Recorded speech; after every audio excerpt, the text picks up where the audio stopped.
Hey guys, we had a great question from a new member in the group. He's a new technician, and he asked me if I go to a service call on the side of the road and I'm having transmission trouble with the particular truck I'm working at, and it has an Allison transmission, how do I check the codes quickly on the side of the road to give me some direction on where to go? We're going to answer that right now because I actually have an Allison with some trouble.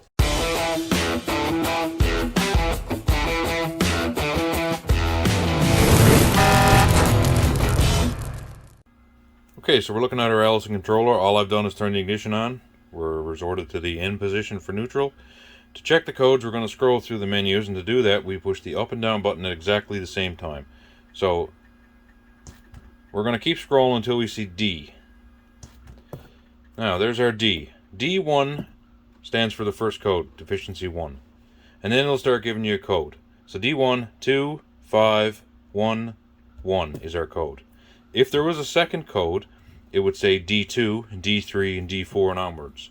If it reverts back to D1 like it's doing in this case, we've only got the one code.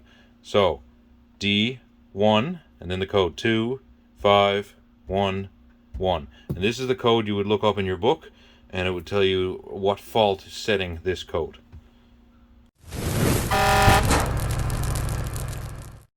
Okay, so here we are in our Allison book. The particular issue that the operators are having with this truck was that it stayed in first gear and it didn't come out of that. So we know we have our code. We just checked it. We had 2511. Allison codes are broken down into two sections. You have a main code and a subcode. A main code can have many subcodes. It's not uncommon to see, say, subcode 23, and then you could have a pile of different codes after it. So in our case, we have DTC 2511, which means main code 25, subcode 11. Output speed sensor detected at 0 output RPM. What does the transmission do? Locks in current range, first gear, which is exactly what we got. Now, if you're on the side of the road and you can get your diagnostic code and you don't have this book, hey, Google's your friend, right? Google's gotten me out of a jam a lot, so just Google the code and it'll usually point you in the right direction on where to start looking. Now, a fault code does not mean a faulty part. And as videos go on, you'll see how I feel about that, but just because you have a code doesn't mean you have a failed part. So, but it does point you in the right direction.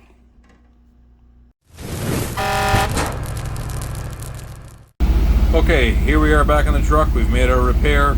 Now it's time to clear the codes. So again, go back into the diagnostic menu, which is the up-down button at the same time. We're going to press it twice until we see D.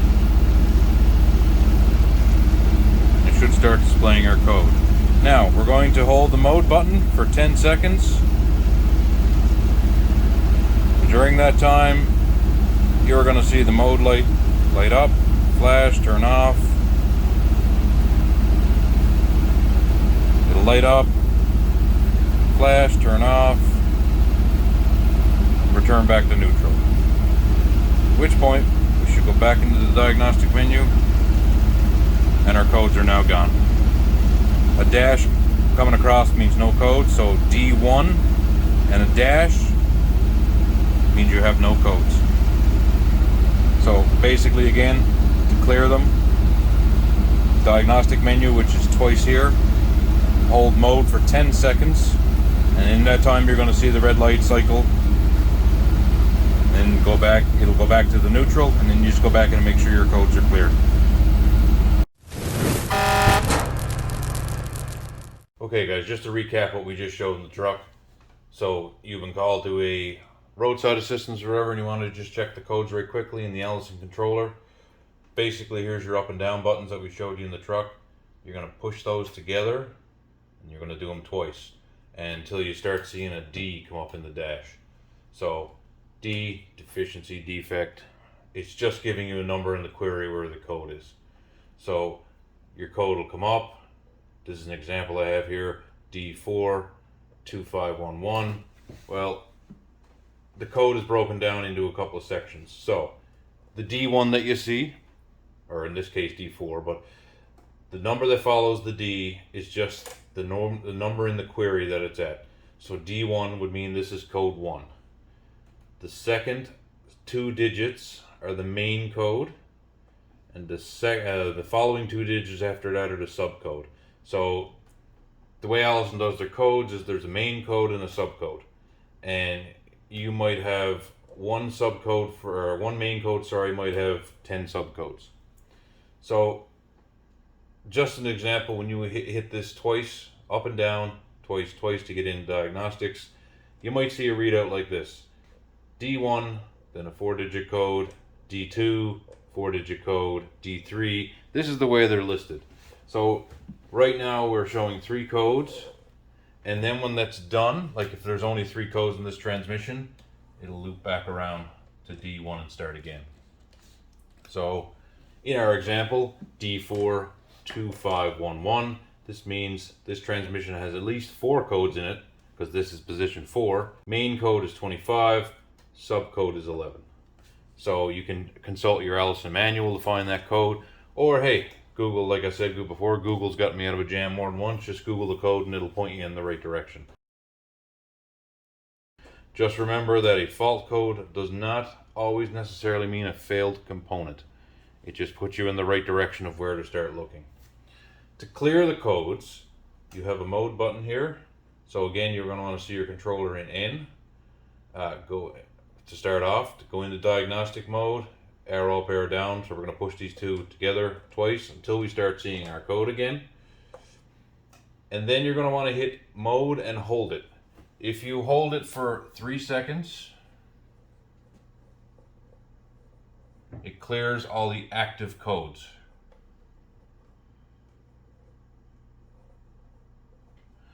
If you continue to hold it for 10 seconds, it wipes out all the previously stored codes. Now, there's one thing to remember about this. If it's an active code, it'll wipe it out momentarily, but if the problem still exists, the code will come right back, because again, it is an active code. Active means it's something that's actively wrong with the transmission now. Stored means this was a problem at one point, it doesn't see it right now, it's just stored it to let you know that it was there. So 3 seconds will wipe out any active codes.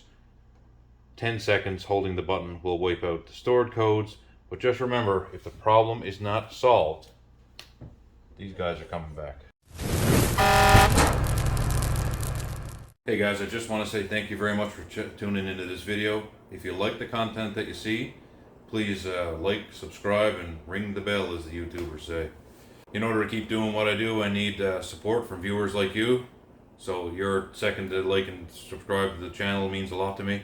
Also, take a second to check out fattalk.ca. It's a project we're working on, myself and the administrators, to basically make a hub for everything that we do. So you could sort of go to fattalk.ca, get links to our social media, which includes Facebook and Twitter. We also have the Buy Me a Coffee section there for donating to Fat Talk. Any money that I'm collecting through these donations and any of the sales of the swag, that sort of thing, all goes back into this group to purchase better equipment, get some better software licensing for editing, that sort of thing. Everything goes back into it. I don't take anything from it myself. As I mentioned, we have a Fat Talk challenge coin for sale. All that's available on fattalk.ca. There's Fat Talk stickers and a link to the Fat Talk swag store, which is basically t-shirts, hats. We got all kinds of stuff there. So take a second to check it out. I really appreciate the support you guys give me.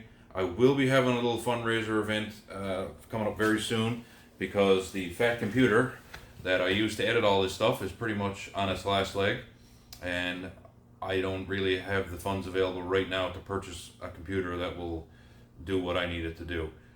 And with a full-time job, a father of one right now, about to be a father again in August, I only have night times and early mornings to edit this stuff, and I spend more times fighting with my computer than I do getting productive work done. So I want to keep productive content flowing for you guys, and that's all the fundraiser will be about, just to give me a hand to purchase the equipment I need in order to keep the content flowing. So thank you very much. I appreciate every single one of you. If anybody has any questions at all, you can always reach out to me. Contact information at fattalk.ca.